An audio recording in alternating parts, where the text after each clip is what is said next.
ಬಂದವರೇ, ಈ ದಿನ ಅಕ್ವೈರ್ ವಿರುದ್ಧ ಹಳ್ಳಹಳ್ಳಿಗೆ ಹೋಗಿ ಅರಿವು ಮೂಡಿಸುವಂಥ ಕೆಲಸವನ್ನು ಈ ದಿನ ಮಾಡ್ತಾ ಇದ್ದೀವಿ. ರೈತರಿಗೆ ಅರ್ಥ ಮಾಡಬೇಕು, ಅಕ್ವೈರ್ ಆದರೆ ಯಾವ ಪರಿಸ್ಥಿತಿ ಬರುತ್ತೆ, ರೈತರಿಗೆ ಹೆಂಗೆ ಅನ್ಯಾಯ ಆಗುತ್ತೆ ಅಂತ ಈ ದಿನ ನಾವು ಅರಿವು ಮೂಡಿಸ್ತಾ ಇದ್ದೀವಿ. ಪ್ರತಿಯೊಬ್ಬ ರೈತರು ಒಗ್ಗಟ್ಟಾದ್ರೆ ಒಗ್ಗಟ್ಟಿನಲ್ಲಿ ಬಲ ಇದೆ, ಅದು ಯಾವುದು ಸುಳ್ಳಾಗೋದಿಲ್ಲ. ಒಗ್ಗಟ್ಟಿನಲ್ಲಿ ಬಲ ಇದ್ದೇ ಇರುತ್ತೆ. ಇವತ್ತಲ್ಲ, ಇನ್ನು 10,000 ವರ್ಷ ಒಗ್ಗಟ್ಟಿನಲ್ಲಿ ಬಲ ಇದ್ದೇ ಇರುತ್ತೆ.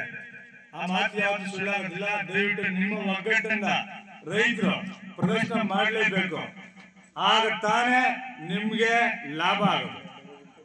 ದಯವಿಟ್ಟು ನಾನೇನು ಹೋಗ್ತೇನೆ ಅಂತ ದಯವಿಟ್ಟು ಯಾರು ಅನ್ಕೋಬಿಡಿ. ಅಲ್ಲೇ ನೀವು ಮೂರ್ಖತನ ಪ್ರದರ್ಶನ ಮಾಡೋದು. ಯದ್ಭಾವಂತ ಭವತಿ, ನೀವೇನ್ ಅನ್ಕೊಂತೀರಾ ಅದರ ಫಲ ನೀವು ಅನುಭವಿಸ್ಬೇಕಾಗ್ತದೆ. ನಿಮ್ಮ ಸೋಮಾರಿತನಕ್ಕೆ ಅದರದೇ ಆದ ಫಲ ನೀವು ಅನುಭವಿಸ್ಬೇಕಾಗತ್ತೆ. ನಿಮ್ಮ ದಡ್ಡತನಕ್ಕೆ ಅದರದೇ ಆದ ಫಲ ನೀವು ಅನುಭವಿಸ್ಬೇಕಾಗತ್ತೆ. ದಯವಿಟ್ಟು ಈ ದಡ್ಡತನ, ಈ ಸೋಮಾರಿತನ ಬೇಡ ಬೇಡ. ದಯವಿಟ್ಟು ನೀವು ಪ್ರತಿಯೊಬ್ಬ ರೈತರು ನಿಮ್ಮ ಜವಾಬ್ದಾರಿಗಳನ್ನ ದಯವಿಟ್ಟು ಬರಬೇಕು, ಪ್ರದರ್ಶನ ಮಾಡಬೇಕು, ಒಗ್ಗಟ್ಟಿನ ಪ್ರದರ್ಶನ ಮಾಡಬೇಕು.